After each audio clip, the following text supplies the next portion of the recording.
Everybody, my name is Kaylin, and today I'm going to be talking a little bit about my illness and how bad it was at first, when it started, and how I learned to cope and overcome my illness, and still be happy even with this illness. Um, my illness started when well, I was diagnosed with.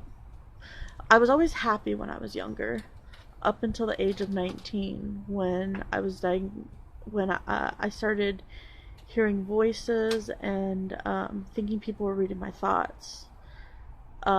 Even though I was diagnosed with bipolar 2 at 17 because I thought that I was the ugliest person in the world.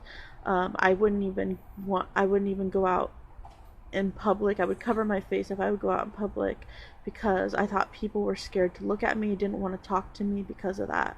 So, um, that's when signs of uh, severe irrational thinking started, when I was about 17. Um, and then I was diagnosed with bipolar. I took meds for that. I took Abilify for a little while, and then I um, I took Abilify for that for a little while, and then I stopped taking my Abilify after a while because I didn't think I needed it, and then that then after that I went on a trip to my mom's house, and I found spiritual books and stuff, like books on angels and stuff like that. I got so into angels and God and spirituality and past lives and stuff, um, and I actually started to feel like an angel. And sometimes I still, to this day, think that I might be an angel, but I know that's just part of my illness. Sometimes I know that's part of my illness. Sometimes I don't. Like right now, I I know. Like right now, I think that angels might be real, and maybe I was just in tune with angels. Not that I actually was an angel, but I don't know, that those feelings could have just been my illness. I don't know, but anyways, I don't feel like that anymore. When I was 19, I went on. That was when I was 18 that I felt like an angel, and then when I was 19, I went online on these online chat rooms and stuff, and I was talking to people, and my intents were just to make friends.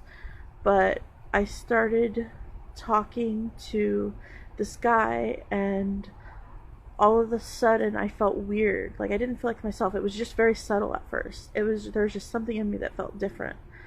And so I was talking to this guy, and we talked on the phone, we talked on Skype, we saw each other on Skype, and I stopped feeling my emotions almost, because I was a very emotional person before that, and my emotions were just very, like, they were just not there anymore. I just felt like, it's almost like I felt like I can't explain it, like a brick in my heart. That's what it felt. That's the best way I can describe it. Like, just like bland feelings.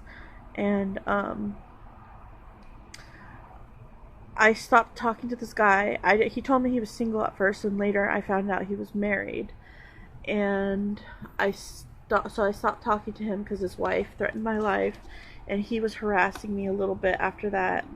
And my mom stepped in because I was really sick at the time. I started laughing as soon as I met him. I started like laughing out loud, uh, for uh, for no reason, and everywhere I would go, I'd be laughing and talking to a voice that I thought was him. I thought that he was astral projecting to me and was talking to me, and then I started feeling I was being touched inappropriately, and I thought that that was him in sexual ways, and I didn't like that.